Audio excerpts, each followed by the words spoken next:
மைவி ஃபேஷன் பார்க்குற எல்லாருக்கும் ஒரு பெரிய ஹாய்! எல்லாரும் எப்படி இருக்கீங்க? இன்னைக்கான வீடியோ பார்த்தீங்க அப்படின்னா, ரொம்ப ரொம்ப யூஸ்ஃபுல்லான வீடியோ. அதை விட ரொம்ப முக்கியமான விஷயமும் இதில் வந்து நிறைய டிப்ஸ் வந்து ஷேர் பண்ணியிருக்கேன். அதான் கோல்டு வாங்குறதுக்கு எப்படியெல்லாம் நம்ம வந்து சேவிங்ஸ் பண்ணலாம், அது இல்லாமல் நம்ம அடகு வச்சிருக்க நகையை எப்படியெல்லாம் வந்து என்ன மாதிரியான டிப்ஸ் வந்து ஃபாலோ பண்ணால் திருப்பலாம் அப்படிங்கிறதையும் நான் இதில் சொல்லியிருக்கேன். என்னால் கோல்டே வாங்கவே முடியல, இந்த காயின் வாங்குறது பெஸ்ட்டா இல்லை கோல்டு வந்து நகையாக வாங்குறது பெஸ்ட்டா, எது பெஸ்ட்டு அப்படின்னு உங்களுக்கு நிறைய டவுட்ஸ் இருக்கும். அதுக்கெல்லாம் நல்ல ஒரு சொல்யூஷனாக இந்த வீடியோ கண்டிப்பாக இருக்கும். வீடியோவை முடிஞ்ச வரைக்கும் ஃபுல்லாக பாருங்கள், ஸ்கிப் பண்ணாமல் பாருங்கள். ஸ்கிப் பண்ணி பார்க்குறதுனால தான் உங்களுக்கு நிறைய வந்து டவுட்ஸ் வந்து வருது. நான் கமெண்ட் பாக்ஸில் நீங்கள் கேட்குற டவுட்ஸ் எல்லாத்துக்குமே நான் இந்த வீடியோலேயே வந்து ஆன்சர் பண்ணியிருக்கேன். ஒரு டைமுக்கு 2 டைம் பார்த்தீங்கன்னா கூட உங்களுக்கு கண்டிப்பாக வந்து அதுக்கு நீங்கள் கேட்குற அந்த கொஷனுக்கு ஆன்சர் உங்களுக்கு அதிலே இருக்குது. ஓகே ஃப்ரெண்ட்ஸ், இன்றைக்கான வீடியோக்குள்ளே போயிடலாம். நகை வாங்குறது அப்படிங்கிறது எல்லாருக்குமே ஒரு பெரிய கனவு தான். ஆனால் அந்த கனவு இப்போ நனவாக்கிக்கிறது அப்படிங்கிறது ரொம்பவே வந்து கஷ்டமான விஷயமாக தான் இருக்குது இந்த காலகட்டத்தில். இது எல்லாருக்குமே தெரிஞ்சது தான். ஏன்னா நகை விலை வந்து ஏறிக்கிட்டே போகுது நாளுக்கு. எப்படி வந்து வாங்குறது அப்படின்னு யாருக்கும் தெரியல அப்படின்னா, இந்த மாதிரியே நகை வாங்குறதுக்கு என்னென்ன பண்ணலாம் ஐடியாஸ் அப்படிங்கிறத யூடியூப்பில் நான் மட்டும் இல்லை நிறைய பேர் வந்து ஷேர் பண்ணிகிட்டு இருக்காங்க.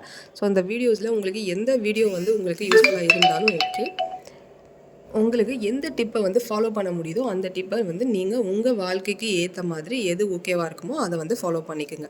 நான் இதில் காமிச்சிருக்க எல்லா நகையுமே பார்த்தீங்க அப்படின்னா இப்போ கரண்ட்டில் என்கிட்ட இருக்க நகைகள் தான். ஆனால் அந்த நகைகளில் இந்த நிறைய பாக்ஸில் வந்து நகைகள் இல்லாமலும் இருக்கும். ஏன்னா நான் வந்து அதெல்லாம் அடகு வச்சுட்டேன், வெறும் பாக்ஸ் தான் வச்சுருக்கேன்.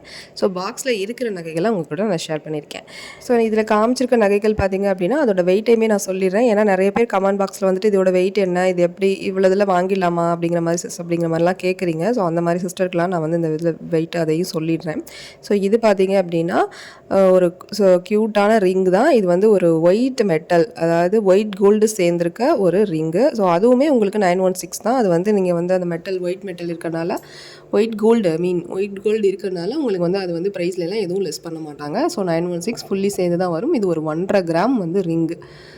இதோட ரேட்டு பார்த்தீங்க அப்படின்னா நான் வாங்கும்போது ஒரு 8000 சம்திங் இருந்துச்சு. இப்போ வந்து பார்த்தீங்க அப்படின்னா ரொம்ப ஹையஸ்ட்டாக போயிடுச்சு. ஒரு 20 ரூபா இருந்தால் தான் அந்த நகையை வந்து நம்ம வாங்க முடியும். அதாவது நம்ம வேஸ்டேஜ் இல்லாமல் சொல்கிறேன். அடுத்து பார்த்தீங்க அப்படின்னா அந்த நெத்திச்சுட்டின்னு சொல்லுவோம் இல்லையா, அந்த நெத்திச்சுட்டி பார்த்தீங்கன்னா 2.5 கிராம் இருக்கும். 2.5 கிராமுக்கு வந்து நெத்திச்சுட்டி அப்போ நான் போன டைமில் கிடையாது. என்கிட்ட 2.5 கிராமுக்கு தான் வந்து இருந்தது அமௌண்ட்டு.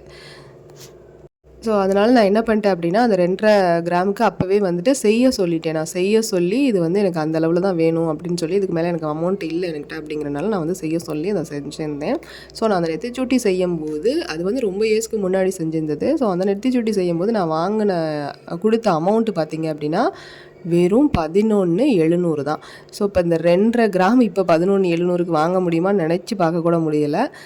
அடுத்தது பார்த்தீங்க அப்படின்னா அந்த ஒரு இயரிங் மாதிரி காமிச்சேன் இல்லையா, அந்த இயரிங் வந்து கோல்டு கிடையாது ஃப்ரெண்ட்ஸ். அது வந்து ஒரு பிளேட்டட் கோல்டுன்னு சொல்லுவோம் இல்லையா, சில்வர் பிளேட்டட் கோல்டு ஜுவல்லரி அப்படின்னு சொல்லுவோம் இல்லையா, அந்த மாதிரி ஒரு டைப் ஆஃப், அது வந்து ஒரு 92.5 சில்வர். அது வெள்ளியில் கோல்டு பிளேட் பண்ண மாதிரி இப்போ நிறைய மாடல் வந்துட்டுருக்கு இல்லையா, அதில் உள்ள ஒரு இயரிங் தான் நான் அதை வாங்கியிருந்தேன்.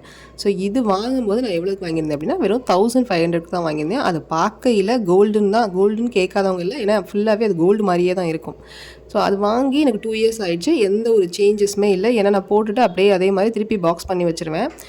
பாக்ஸ் பண்ணி வைக்க முடியல அப்படின்னாலும் ஒரு அந்த பிங்க் கலர் ஒரு ஷீட் மாதிரி தருவாங்க இல்லையா, நம்ம ஜுவல்லரி எல்லாம் வைக்கிறதுக்கு ஒரு ரோஸ் கலரில் ஒரு பேப்பர் மாதிரி தருவாங்க. அந்த பேப்பரில் வச்சு நான் மெயின்டைன் பண்ணிடுவேன். அப்படி இருக்கும்போது அது வந்து அது அப்படியே கோல்டு மாதிரியே அது மெயின்டைன் ஆகிட்டு இருக்குது. அவ்வளோதான் ஃப்ரெண்ட்ஸ். நான் இப்போ சொல்ல போகிற டிப்ஸ் எல்லாம் பார்த்தீங்கன்னா, மற்ற பாக்ஸில் என்ன இருக்குது அப்படின்னு கேட்டிங்கன்னா, மற்ற பாக்ஸில் இருக்க வேண்டியது எல்லாமே பேங்க்கில் அடகில் இருக்குது. ஓகே ஃப்ரெண்ட்ஸ், நான் இப்போ உங்களுக்கு சொல்ல வேண்டிய டிப்ஸ் என்னென்னு பார்த்தீங்கன்னா, நீங்கள் இந்த மாதிரி கையில் நீங்கள் எக்ஸ்ட்ராவாக நகை வச்சுருக்கீங்க, அதை என்ன பண்ணுறது, அப்படியே ஃபங்க்ஷனுக்கு மட்டும்தான் நான் யூஸ் பண்ணுறேன். கண்டிப்பாக நீங்கள் போய்ட்டு அதை என்ன பண்ணுறீங்கன்னா, எங்கேயாவது ஒரு பேங்கில் அடகு வச்சுட்டு அதில் கிடைக்கிற அமௌண்ட்டில் நீங்கள் கண்டிப்பாக வந்துட்டு இன்னொரு நகையை வாங்குங்க. அந்த மாதிரி வாங்கும்போது 1 டைம் டெபாசிட் அப்படிங்கிறது இருக்கா அப்படிங்கிறத கேளுங்க. இந்த அமௌண்ட்டை அப்படியே கொண்டு போயிட்டு 1 டைம் டெபாசிட் பண்ணிவிட்டு அப்படியே 11 மணி நேரம் கழித்து நீங்கள் நகையை வாங்கினீங்கன்னா அதுக்கு நீங்கள் சேதாரம் செய்கூலி எதுவுமே கொடுக்க தேவையில்லை. அந்த மாதிரியான நகைகளை நீங்கள் வாங்கிட்டு வந்தீங்கன்னா நல்ல லாபம். நீங்கள் அதை விட்டுட்டு நகையை வாங்குறேங்கிற பேரில் நீங்கள் திரும்ப போய் நகையை வச்சுட்டு இந்த வச்ச நகைக்கும் வட்டி கட்டி அந்த நகைக்கும் நீங்கள் வந்து சேதாரம் கொடுத்து ரெடி கேஷ் கொடுத்து அப்படியே அன்னைக்கே வாங்கிட்டு வந்தீங்க அப்படின்னா உங்களுக்கு கண்டிப்பாக வந்துட்டு அது லாபத்தில் வந்துருக்காது, கண்டிப்பாக அது நஷ்டத்தில் தான் வரும். ஏன்னா இங்கிட்டு ஒரு 15,000 வந்துடும், வட்டி வந்துடும். அங்கிட்டு பார்த்தீங்கன்னா ஒரு 15,000 20,000 நீங்கள் சேதாரம் கொடுத்துருவீங்க. அது 30 ரூபா லாபத்தில் நஷ்டத்தில் தான் வரும். ஸோ லாபத்தில் வராது. ஸோ 15 ரூபாய் உங்களுக்கு வட்டி இங்கே கட்டுற அமௌண்ட்டை நீங்கள் அங்கே கட்டுற அமௌண்ட்டை நீங்கள் மாதம் மாதம் இங்கே கட்டுனீங்க அப்படின்னா, அதாவது நகை சீட்டு மாதிரி போட்டு நீங்கள் மாதம் மாதம் கட்டுறதுக்கு ஒரு வருஷம் டெபாசிட் பண்ணிட்டீங்க, அதாவது 11 மாதம் டெபாசிட் பண்ணிட்டீங்கன்னா நீங்கள் நகை சீட்டு போட வேண்டியது இருக்காது. ஸோ அந்த அமௌண்ட்டை அப்படியே இங்கே வந்து இஎம்ஐ பேஸ்ட்லேயோ இல்லை அசல் ப்ளஸ் வட்டிலையோ நீங்கள் பேங்க்கில் கட்டிக்கிட்டு வந்தீங்கன்னா பழைய நகையை வந்து நீங்கள் திருப்புறதுக்கு ஒரு சூப்பரான வழி. ஸோ எனக்கு அந்த மாதிரிலாம் பண்ண முடியாது அப்படின்னா எனக்கு கண்டிப்பாக வந்து இந்த நகையை வச்சு நான் போயிட்டு அப்போ வாங்கினாதான் என்னால் வாங்கினதான் மொத்தமாக வந்து 11 மாதம்லாம் என்னால் வெயிட் பண்ண முடியாது அப்படிங்கிற மாதிரி நீங்கள் நினைக்கிறீங்க அப்படின்னா நீங்கள் இந்த மெத்தடை ஃபாலோ பண்ணிக்கோங்க. பரவாயில்ல, நஷ்டம் ஆனாலும் பரவாயில்ல, ஏதோ கைக்கு ஏதாவது நகைகள் கிடச்சா போதும், எனக்கு அப்படி கூட சேவிங்ஸ் பண்ண முடியலை அப்படின்னு நினச்சிங்கன்னா நீங்கள் அந்த மாதிரி பண்ணிக்கோங்க. சப்போஸ் என்னால் வந்து வெயிட் பண்ணி நகையை வாங்கிக்க முடியும் அப்படின்னு நீங்கள் நினச்சிங்கன்னா லாபத்தில் நீங்கள் இந்த மாதிரி செஞ்சுக்கலாம். அதாவது ஒன் டைம் டெபாசிட் பண்ணிவிட்டு நிறைய ஷாப்பில் வந்து ஒன் டைம் டெபாசிட் பண்ணுவாங்க. அதில் பண்ணும்போது ரொம்ப பெரிய கடையாக இருக்கணும், ப்ளஸ் வந்து ரொம்ப நாணயமாக இருக்க கடையாகவும் இருக்கணும், நம்பிக்கையான கடையாகவும் இருக்கணும். ஏன்னா என்ன வந்து இப்போ கூட ரீசன்ட் டேஸில் நிறைய ஜுவல்லரியை வந்து இந்த மாதிரி போட்டுட்ருக்காங்க. இந்த மாதிரி டெபாசிட் பண்ணது எல்லாமே, நகைச்சீட்டு போட்டது எல்லாமே காலி ஆயிடுச்சு. அந்த ஷாப்பே க்ளோஸ் பண்ணிட்டு போயிட்டாங்க. ஸோ இந்த மாதிரிலாம் நடந்தது அப்படின்னா கண்டிப்பாக நமக்கு வந்து கொஞ்சம் ஒரு பயம் தர மாதிரியான விஷயம் தானே. ஸோ ப்ளஸ் நகையை நீங்கள் வாங்கும்போது புது நகை வாங்குறீங்க அப்படின்னா கண்டிப்பாக அதில் ஹச்யூஐடி இருக்கா, ஹால்மார்க்கு, பிஏஎஸ் எல்லாமே இருக்கான்னு செக் பண்ணி 916 அப்படிங்கிறதெல்லாம் செக் பண்ணி இது எங்கே இருக்குது, இதில் ஒருவேளை எனக்கு இந்த ஃப்ளிக்கரிங் ஜுவல்லரி எல்லாம் வச்சுருந்தாங்க அப்படின்னா ஃப்ளிக்கரி டைப்லாம் பார்த்தீங்க அப்படின்னா அந்த ஜாயின் பண்ணுறது நெக்லஸ் இந்த மாதிரி ஐட்டங்கள் எல்லாம் எங்கே இருக்குதுன்னு தெரியாது. ஸோ நீங்கள் அங்கே ஷாப்லேயே கேட்கலாம், இந்த ஐடியெல்லாம் எங்கே மார்க் ஆகிருக்கு அப்படின்னு உங்களுக்கு தெரியலை அப்படின்னா கேட்டு இங்கெல்லாம் மார்க் ஆகிருக்கா எல்லாமேங்கிறத செக் பண்ணிவிட்டு நீங்கள் வாங்குறது ரொம்பவே நல்லது. ஸோ அடகு வச்ச நகையை திருப்புறதுக்கான வழின்னு பார்த்தீங்கன்னா அசலும் வட்டியும் கட்டுறது மட்டும்தான். மாதம் மாதம் கட்டுறது, அதுக்கு ஒரே வழி லோன் ரீபேமெண்ட் ஆப்ஷன் எங்கே இருக்குது அப்படிங்கிறத பார்த்து வைக்கணும். ஸோ சில பேங்க்கில் லோன் ரீபேமெண்ட் ஆப்ஷனே கிடையாது, இஎம்ஐ ஆப்ஷனும் கிடையாது. சில பேங்க்கில் எல்லா ஆப்ஷனுமே இருக்குது. ஸோ அந்த மாதிரியான ஆப்ஷன் இருக்க மாதிரி எஸ்பிஐயில் இருக்குது, கனரா பேங்க்கில் இருக்குது. எனக்கு தெரிஞ்சதை உங்களுக்கு நான் சஜஷனில் சொல்கிறேன். ஸோ எஸ்பிஐயில் போய்ட்டு நீங்கள் லோன் ரீபேமெண்ட் ஆப்ஷனில் வச்சிங்கன்னா உங்களை யோனோ ஆப்னு சொல்லிட்டு இருக்கோ, அதில் வந்து நீங்கள் என்ன பண்ணிக்கலாம்னா உங்களால் எவ்வளோ முடியுமோ அதை வந்து ரீபேமெண்ட் பண்ணி அப்பப்போ கடன் வட்டி வந்து ஏற விடாமல் அசலை கூட வச்சுட்டு வந்தீங்கன்னா அப்படி அந்த வட்டி கம்மியாகிட்டே வந்துடும். ஸோ உங்களுக்கு அது ஒரு நல்ல மெத்தட். சீக்கிரமாக திருப்புறதுக்கு நமக்கு வந்து ஈஸியாக இருக்கும். ஸோ நகை வந்து ஏலம் போகிறதுக்கெல்லாம் வாய்ப்பு ரொம்ப கம்மிங்கிறது எதுலன்னா லோன் ரீபேமெண்ட் ஆப்ஷன் இருக்கும்போது தான். இல்லை அப்படின்னா நம்ம நகை ஏலம் போகிறதுக்கு வாய்ப்பு இருக்குது. ரெண்டாவது நம்ம உடனே ரெடி பண்ணி அந்த ஒரு வருஷம் திருப்புறதுக்கு இனிஷியல் அமௌண்ட் எல்லாத்தையும் நம்ம வாங்கின எல்லா அமௌண்ட்டையும் அசலையும் கட்டி வட்டியையும் கட்டி திருப்பி வச்சா மட்டும்தான் வைக்க முடியும். அந்த ஸ்கீம் கட்டாயம் கொண்டு வந்துட்டாங்க, அது கண்டிப்பாக மாற்றவே மாட்டாங்க. நம்ம நினச்சிட்டு இருக்கலாம் நம்ம வந்து போய் வட்டியை மட்டும் கட்டி வச்சிடலாம் அப்படின்னு சொல்கிற மாதிரி இருக்குது. ஆனால் ஆர்பிஐ எந்த நேரம் வேணாலும் ரூல்ஸை மாற்றலாம்.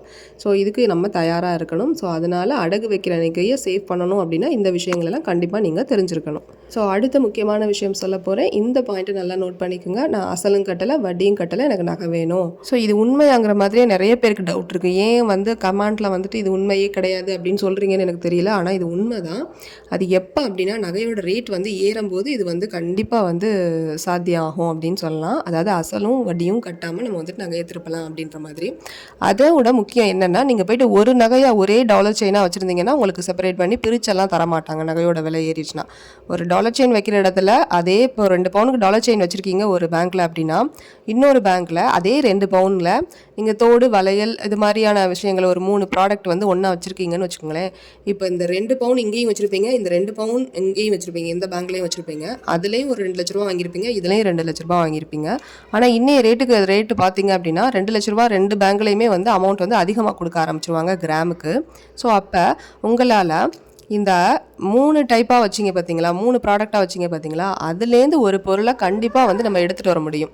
ஸோ நான் என்ன சொல்கிறேன்னு உங்களுக்கு புரியும்னு நினைக்கிறேன். நீங்கள் வந்து நகையோட விலை வந்து ஏறும்போது உங்களுக்கு அங்கே பேங்க்கில் கொடுக்குற அந்த கிராமுக்கான வேல்யூவும் வந்து அதிகமாகிடும். ஸோ நீங்கள் குறைவான அமௌண்ட்டுக்கு வச்சுட்டீங்க, குறைவான அமௌண்ட் மீன்ஸ் அந்த நேரத்தில் உங்களுக்கு கிராமுக்கு வந்து குறைவான அமௌண்ட் தான் கொடுத்துருப்பாங்க. ஸோ அதுக்கு வந்து 1 இயர் ஆயிடுச்சு. ஸோ எக்ஸஸாக நம்மளுடைய கிராம்ஸை எதுக்கு அங்கே கொடுத்து வச்சுருந்து குறைவான அமௌண்ட்டை நம்ம வந்து வாங்கிக்கிட்டு இருக்கணும் அப்படிங்கிறதா என்னுடைய இது நான் சொல்கிறது. ஸோ உங்களுக்கு பேங்க்லேயே கால் பண்ணுவாங்க, சில பேங்க்கில் பண்ணவும் மாட்டாங்க. நம்ம வந்து இப்போ கிராமுக்கு எவ்வளோ கொடுத்துக்கிட்டு இருக்காங்க அப்படிங்கிறத விசாரிச்சுட்டு அப்போ நம்ம வந்து கூட வந்து கிராம் வச்சுருக்கோம், இங்கே நம்மளோட கிராம்ஸ் வந்து இங்கே அதிகமாக இருக்குது லோக்கல் பிளட்ஜில் அப்படிங்கிறத நம்ம தான் போயிட்டு வாங்கிட்டு வரணும். ஸோ அந்த மாதிரி வாங்கும்போது நீங்கள் வந்து நகைக்கு அமௌண்ட் அதிகமாக வாங்கிக்கிறீங்களா அப்படின்னு கேட்பாங்க. அப்போ நீங்கள் என்ன சொல்லணும்னா நம்ம நகை முக்கியம் அப்படின்னு நம்ம நினைக்கும் போது இல்லை நான் வந்து அதுலேருந்து 2-3 பொருள் எடுத்துக்கிறேன் அப்படிங்கிறத சொல்லி நம்ம ஈஸியாக வந்து நம்மளுடைய அந்த கோல்டை வந்து ரெக்கவர் பண்ணிவிட்டு வந்துடலாம். ஸோ இதை தான் நான் இங்கே சொல்லியிருக்கேன். ஸோ இதுதான் வந்து அசல் வட்டி கட்டாமல் நம்ம வந்துட்டு நகையை வந்து எடுத்துகிட்டு வர்றது. ஸோ வட்டியோட அமௌண்ட்டும் அதிலே வந்து உங்களுக்கு அதுக்குள்ளே வந்து இன்க்ளூட் ஆயிரும். அப்படிங்கும்போது நீங்கள் வந்து என்ன பண்ணிக்கலாம்னா, அந்த வட்டியோட அமௌண்ட்டுக்கு மட்டும் நீங்கள் சேர்த்து வச்சுட்டு, நீங்கள் எந்த காசுமே கட்டாமல் நீங்கள் உங்களுடைய நகைகளை எக்ஸஸாக இருக்கிறத நீங்கள் எடுத்துக்கிட்டு வந்துடலாம். ஸோ இந்த மெத்தடும் ஒரு நல்ல மெத்தட் தான் ஃபாலோ பண்ணுறது. ஆனால் அது நம்ம 1 இயருக்கு வெயிட் பண்ணணும். அதில் முக்கியமான விஷயம் என்னென்னா, நகை விலை ஏறிக்கிட்டு இருக்கணும். அப்போ தான் நம்ம அதை வந்து செய்ய முடியும். ஸோ இந்த டிப்ஸ் உங்களுக்கு கண்டிப்பாக பிடிச்சிருக்குன்னு நினைக்கிறேன். ஸோ இந்த வீடியோவும் ரொம்ப யூஸ்ஃபுல்லாக இருந்திருக்கும்னு நினைக்கிறேன். யூஸ்ஃபுல்லாக இருந்துச்சு அப்படின்னா லைக் அண்ட் சப்போர்ட் பண்ணிக்கிட்டே இருங்க.